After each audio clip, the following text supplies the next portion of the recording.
លោកជីមលៀងហ៊ីចូលរួមធ្វើការងារសង្គមជាលើកដំបូងកាលពីឆ្នាំ2014ហើយលោកបន្តធ្វើការងារស្ម័គ្រចិត្តជាមួយអង្គការសង្គមស៊ីវិលជាច្រើនកន្លែងក្រោយមកលោកបានបម្រើការងារនៅអង្គការក្រៅរដ្ឋាភិបាលមួយដែលធ្វើការទៅលើការបណ្ដុះបណ្ដាលធនធានយុវជនទីនោះហើយដែលលោកជីមលៀងហ៊ីបានស្គាល់កញ្ញាឡុងគុន្ធាលោកលីចាណារ៉ាវុធនិងកញ្ញាភួនកែវរស្មីលោកជីមលៀងហ៊ីចាប់ផ្ដើមប្រឡូកការងារជាចលនាមេដាធម្មជាតិពេញទំហឹងនៅខែតុលាឆ្នាំ2020ពោលគឺក្រោយពេលដែលអាជ្ញាធរបានចាប់ខ្លួនសកម្មជនបដិឋានចំនួន3នាក់ដាក់ពន្ធនាគារដោយក្នុងនោះរួមមានលោកថនរដ្ឋាកញ្ញាឡុងគុន្ធានិងកញ្ញាភួនកែវរស្មីដើមចេញពីការមើលឃើញពីភាពអយុត្តិធម៌និងការចាប់ចងយុវជនដែលសកម្មក្នុងកិច្ចការពារបរិស្ថានដាក់ពន្ធនាគារនេះហើយទើបលោកជីមលៀងហ៊ីនិងសកម្មជនបរិស្ថានចំនួន2រូបផ្សេងទៀតគឺលោកលីចាន់ដារ៉ាវុធនិងអ្នកនាងសុនរដ្ឋាបានចុះទៅថតនៅទីតាំងបង្ហូរទឹកស្អុយមួយកន្លែងនៅតាមដងទន្លេព្រះបរមរាជវាំងដើម្បីបន្តផ្សព្វផ្សាយពីបញ្ហាបរិស្ថានទំនងជាការផលិតវីដេអូផ្សព្វផ្សាយអំពីការបំពុលបរិស្ថាននិងអំពើពុករលួយមួយចំនួនដែលពាក់ព័ន្ធនឹងអ្នកមានលុយមានអំណាចទាំងនេះហើយបានជាអាជ្ញាធររាជធានីភ្នំពេញកាលពីខែមិថុនាឆ្នាំ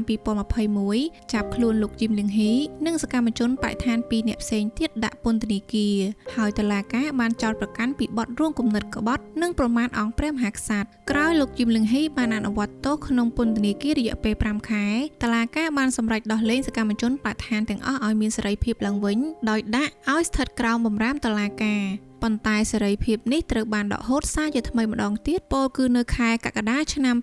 2024តុលាការបានកាត់ទោសឲ្យចលនាមេដាធម្មជាតិចំនួន5នាក់ជាប់ពន្ធនាគារចន្លោះពី6ឆ្នាំដល់8ឆ្នាំក្នុងនោះរួមទាំងលោកយីមលៀងហ៊ីផងដែរធ្ងន់ធ្ងរជាងនេះទៅទៀតអាជ្ញាធរបានយកពួកគេទៅឃុំខ្លួននៅពន្ធនាគារដាច់ដោយឡែកពីគ្នានៅតាមខេត្តឆ្ងាយៗពីក្រុមគ្រួសារនិងមេធាវីដែលអង្គការសិទ្ធិមនុស្សចាត់ទុកថាជាទណ្ឌកម្មផ្លូវចិត្តដ៏ធ្ងន់ធ្ងរនិងរំលោភបំពានសិទ្ធិជនចាប់ឃុំ